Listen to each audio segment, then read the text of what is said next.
안녕하십니까. 시효의 빛의 서진우 본부장입니다. 오늘은 상위 1% 부자 회사만 아는 법인 결산의 비밀 2부 방송 시작하도록 하겠습니다. 네, 법인 결산 시 체크 사항 지난 방송에서 말씀드렸고요. 오늘은 잉여금 관리와 2022년 배당하기에 대해서 말씀드리도록 하겠습니다. 바로 본론으로 들어가겠습니다. 오늘은 잉여금 관리에 대해서 좀 말씀을 드리겠습니다. 모든 자금은 계속 쌓이면 쌓일수록 좋겠죠. 그런데 이 잉여금은 암덩어리와 같다라고 저는 표현을 합니다. 왜냐하면 지난 일부 방송에서도 말씀드렸다시피 이익을 억지로 내야 되는 회사들 같은 경우에는 이익이 실제로 나지 않았는데도 불구하고 이 이익이 났다라는 가정하에 결산을 하게 되죠. 그래서 이 잉여금들이 계속적으로 늘어날 수밖에 없다. 그러면 이제 가공이익이 되는 거고 가공 자본이 되는 거죠. 그래서 오늘 잉여금 관리를 어떻게 하면 좋은지에 대해서 설명드리도록 하겠습니다. 오른쪽 차트를 보시면 이 실제 제가 관리하고 있는 회사입니다. 그래서 2018년에 처음에 이제 설립을 했어요. 거의 이제 2018년 말에 설립을 하고 2019년도에는 이제 영업 초기이기 때문에 순이익이 한 2억 정도 발생을 했습니다. 그리고 2020년에는 순이익이 10억, 21년에도 이제 자리를 잡은 거죠. 그래서 또 10억. 2022년에도 지금 거의 10억을 예상을 하고 있습니다. 그런데 이 순이익이 계속 쌓이면 돈을 많이 버는 거니까 좋지 않겠습니까? 그런데 우리 법인 대표님들은 마냥 좋은 건 아니죠.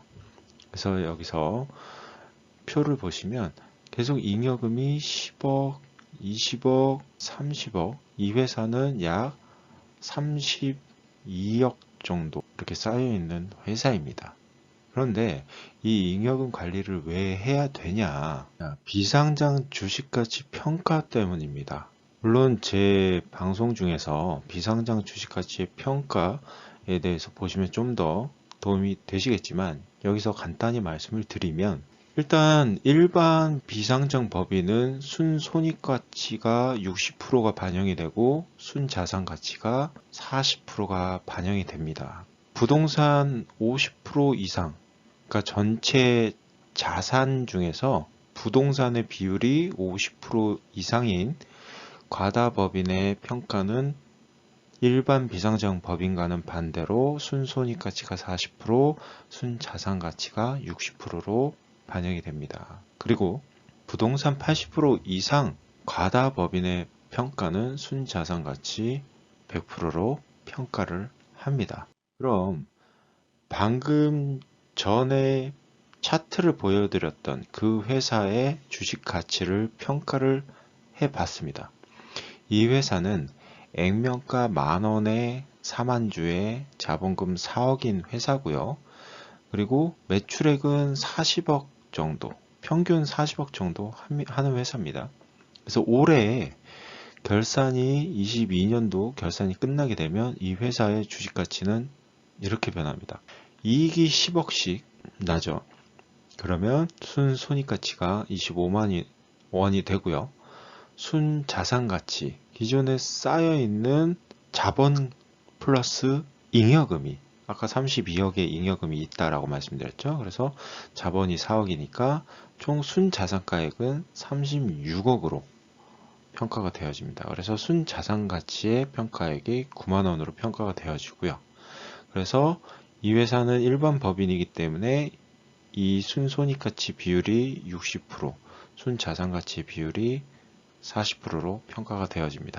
그래서 이 60대 40%를 가중평균해서 계산을 해봤더니 이 회사의 주식가치는 18만 6천원으로 평가가 되어진다. 그래서 자본금 4억짜리 회사가 지금 74억으로 평가가 되어집니다. 그가 설립한 지 몇 년 안 된 회사인데도 불구하고 4억짜리 회사가 이렇게 74억이 되는 좋지 않은 마법 같은 이런 일이 벌어집니다. 그런데 중요한 게 있죠. 우리 회사의 지분이 대표님께서 40%를 보유하고 있고 투자자가 30%를 보유하고 있다. 그리고 내가 과점주주를 피하기 위해서 차명주주를 30%내 친구를 두었다 라고 했을 때 이 회사의 시가를 보시면 대표님께서 가지고 있는 이 29억 7천만 원어치의 가치가 나머지 두 분의 가치보다 적죠. 그런데 이 중에서도 차명주주가 22억 3천만 원어치의 시가로 평가되는 주식을 보유를 하고 있는 겁니다. 그리고 30% 이상이기 때문에 대표님과는 특수관계가 성립이 되죠. 그래서 만약에 주식을 사온다 라고 하게 되면 액면가인 1억 2천에 사와야 되는 게 아니고 22억 3천만 원에 사와야 한다 라는 겁니다. 자, 그래서 이제 일부 방송에서 말씀드렸듯이 주식을 회수해야 되는 회사는 순손익가치를 반드시 낮춰서 마이너스를 내거나 아니면 순이익을 적게 해서 법인세도 적게 내고 주식가치를 조절을 해야 되는데 추가적으로 해야 되는 방법이 자산 가치를 낮추기 위해서 이 잉여금을 처분을 해야 되는 겁니다.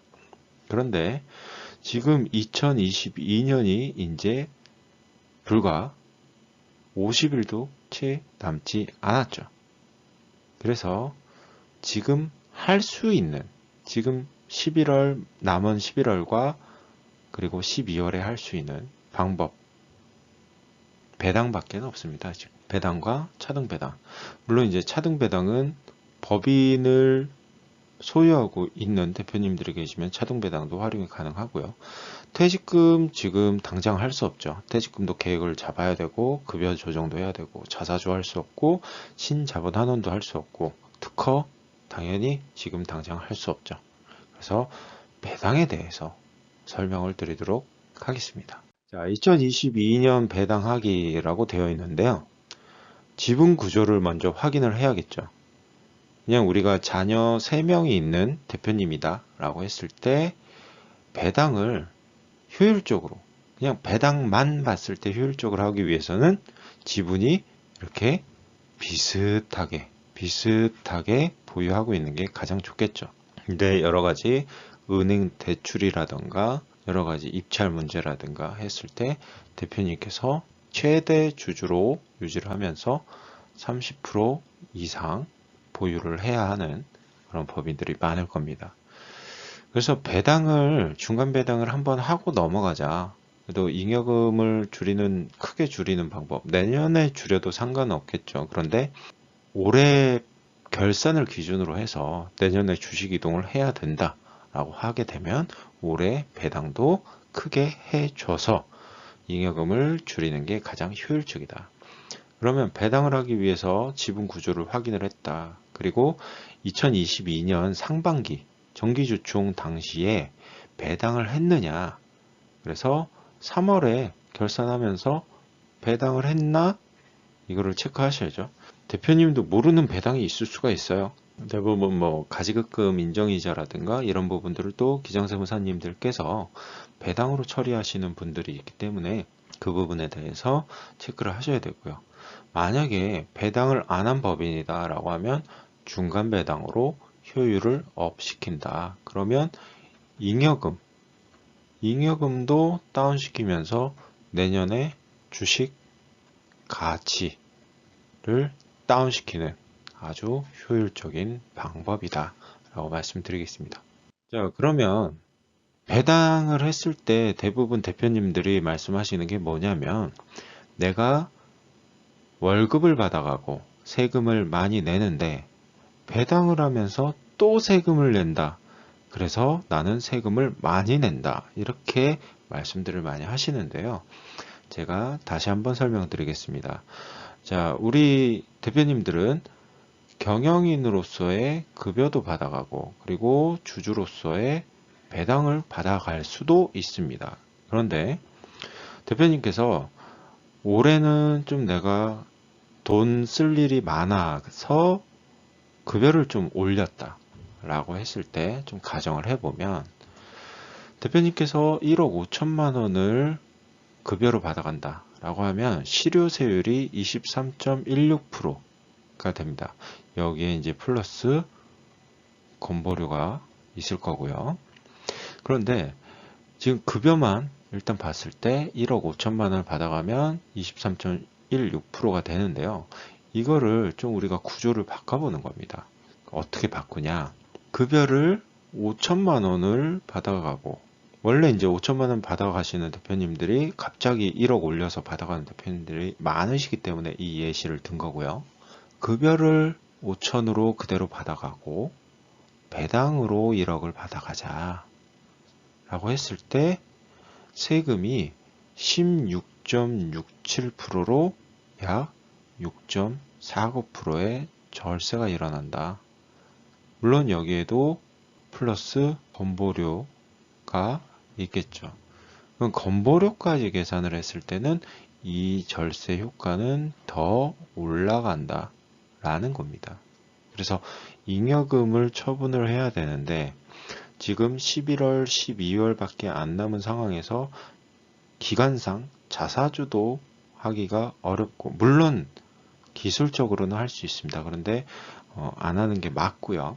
그래서 기간적으로 자사주도 할 수 없고 신자본환원도 똑같기 때문에 할 수 없고 그리고 퇴직금은 당연히 급여나 여러 가지 증빙들 만들어야 되고 하기 때문에 전략을 잘 세워서 해야 되는 부분이라서 할 수 없고 특허도 당연히 간평받고 여러 가지를 해야 되기 때문에 할 수 없다. 그럼 지금 잉여금을 줄일 수 있는 방법은 배당이 가장 효율적이다. 그래서 이 배당의 절세 효과에 대해서 다시 한번 설명을 드린 겁니다. 이 부분을 대표님들이 자꾸 세금 많이 낸다라고 생각을 하시기 때문에 다시 한번 이 표를 참조하시면 좋을 것 같습니다. 자, 대표님 절세 한 줄기 빛이 되어 드립니다. 오직 경험에 의한 노하우로 문제를 해결해 드립니다. 자, 오늘 2부 방송에서는 잉여금을 왜 줄여야 되는지 그리고 11월, 12월 가결산을 보면서 할 수 있는 방법은 지금 현재 상태에서는 합법적인 방법 중에서는 배당밖에 없다라는 걸 다시 한번 말씀드렸습니다. 자, 그럼 다음 방송 3부에서는 법인 결산을 하면서 가지급금이 있는 회사들은 가지급금을 어떻게 처리를 좀 해줘야 되는지 그리고 가지급금이 왜 안 좋은지 그리고 건설업 관련해서는 자본금을 왜 맞춰야 되는지 그리고 못 맞췄을 때는 어떻게 되는지 실제로 그런 일들이 있기 때문에 다음 방송에서 이런 부분들을 다루도록 하겠습니다. 자, 오늘 방송이 도움이 되셨다면 좋아요와 구독, 알림, 공유 부탁드리겠습니다. 그럼 다음 3부 방송에서 찾아뵙도록 하겠습니다. 감사합니다.